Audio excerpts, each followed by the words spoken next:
Navarra, and this is my injury prevention plan on medical care adverse effects. The background. Medical care adverse effects are a major public health challenge. The age-adjusted fatal rate was 0.63 per 100,000 individuals in 2022.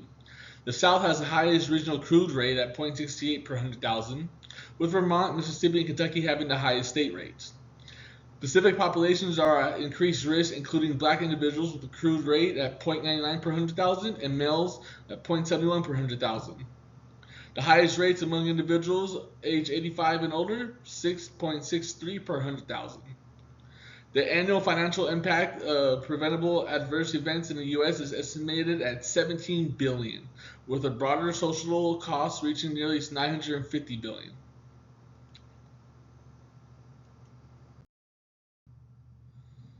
Literature review. Pharmacist involvement. Involving pharmacists in patient care, such as during rounds, can reduce adverse drug reactions by identifying potential interactions and recommending appropriate dosages. Care bundles and checklists. These tools are effective for minimizing hospital-acquired infections and improving patient outcomes. Healthy People 2030. The initiative includes the goals to increase the number of hospitals reporting adverse drug events and decreasing hospitalizations for preventable conditions. Policy changes. Establish a federal mandate for non-punitive confidential reporting systems for all medical errors and adverse events. Enforce standardized regulations on healthcare staffing levels and work hours to address fatigue, a major factor in medical errors. Increase funding for healthcare technology and training, especially in underserved areas. Develop new reimbursement models that reward patient safety and quality of care rather than the volume of services provided.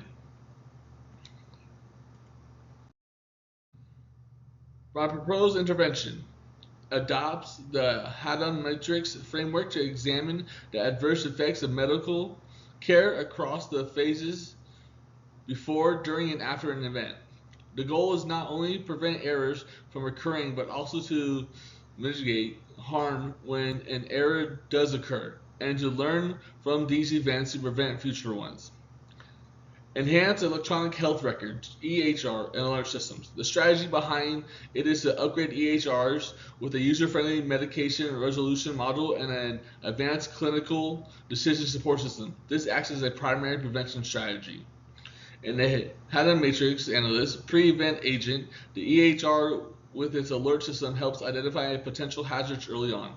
The pre-event and social-cultural event, this fosters a culture of safety by standardizing procedures and providing a non-punitive alert system.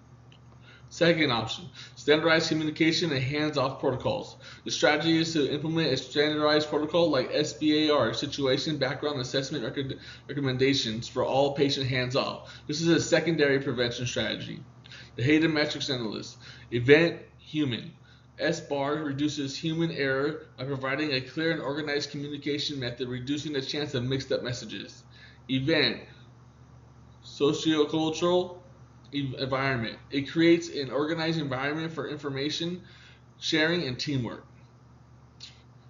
Third option, post-discharge patient follow-up program. Strategies to implement a thorough follow-up program after discharge for high-risk patients, those aged 50 and above with dual diagnosis. This is a tertiary prevention approach.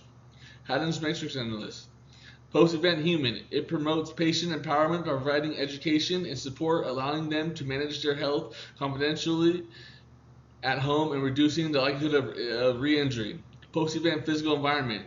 A telehealth feature helps patients identify and mitigate risks in their homes, such as potential falls.